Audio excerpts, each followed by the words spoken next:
বন্ধুরা, আমি আজকে ভাঙাচোরা শুক্তো রান্না করছি। এর মধ্যে সব রকম সবজি দেওয়া যায়। আমি দিয়েছি ঝিঙে, বেগুন, আলু, ডাঁটা, তারপরে পেঁপে আর থোর, এগুলো সব ছোট ছোট করে কেটে দিয়েছি। প্রথমে তেলটা গরম করেছি। তেলটা গরম করে তার মধ্যে রাঁধুনি অল্প আর অল্প মেথি ফোড়ন দিয়েছি। এর মধ্যে লঙ্কা পড়ে না। এটা আমাদের বাঙালদের একটা আদি পুরনো রান্না।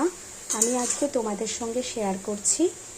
এটা আমার আজকে দুপুরের মেনুর মধ্যে একটা পদ তোমাদের দেখাচ্ছি। প্রথমে তেল গরম করেছি, ফোড়ন দিয়েছি, তারপরে সবজিগুলো দিয়ে একটু নাড়াচাড়া করছি। এইবারে জল দেব, জল দিয়ে ঢাকা দেব। জল দিচ্ছি বন্ধুরা, অল্প করেই জল দেব, সবজিগুলো যাতে মজে যায়। তারপর ঢাকা দেব। নুন হলুদও দিয়েছি পরিমাণ মতো, আবার পরে দেখে নুনটা আবার দেব। নুন মিষ্টি এগুলো দিতে হয়। এবার ঢাকাটা দিয়ে দিচ্ছি, গ্যাসটা কমিয়ে ঢাকাটা দিয়ে দেব তো সবজিগুলো মজার জন্য। বন্ধুরা, এবার ঢাকনা তুলে দেখব কতটা কি সিদ্ধ হলো।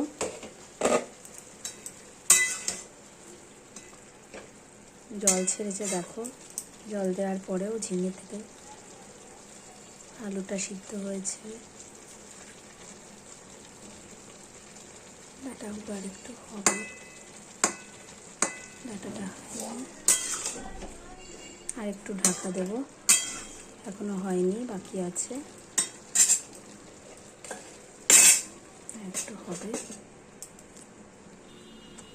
এইবার ঢাকনা খুলে এটাকে ভাজা ভাজা করব। লাস্টে আদা বাটা দেবো, নুন, চিনি। এবার ফ্লেমটা বাড়িয়ে দেবো। এই যে বন্ধুরা, আমি আদা বাটা দিয়ে দিয়েছি, একটু মিষ্টি আর নুন দেখে নুন দিয়ে দিয়েছি। এবার এটাকে ভাজা ভাজা করব। এইটা অ্যাকচুয়ালি মাছের মাথা দিয়ে খুব ভালো লাগে, কিন্তু আমি আজকে নিরামিষে করছি, তাই মাছের মাথাটা দিচ্ছি না, শুধুমাত্র নিরামিষই করছি।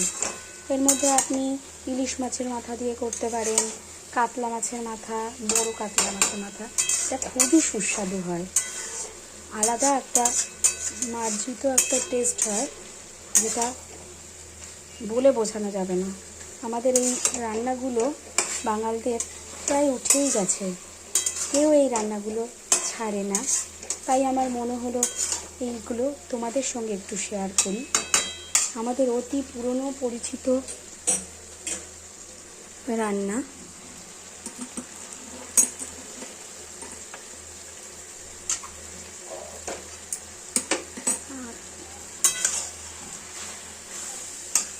এবার এটা জলটা শুকিয়ে গেলে ভাজা ভাজা হয়ে ফিরে আসছি তোমাদের কাছে। এই যে বন্ধুরা, আমাদের ভাঙাচোরা শুক্তো রেডি।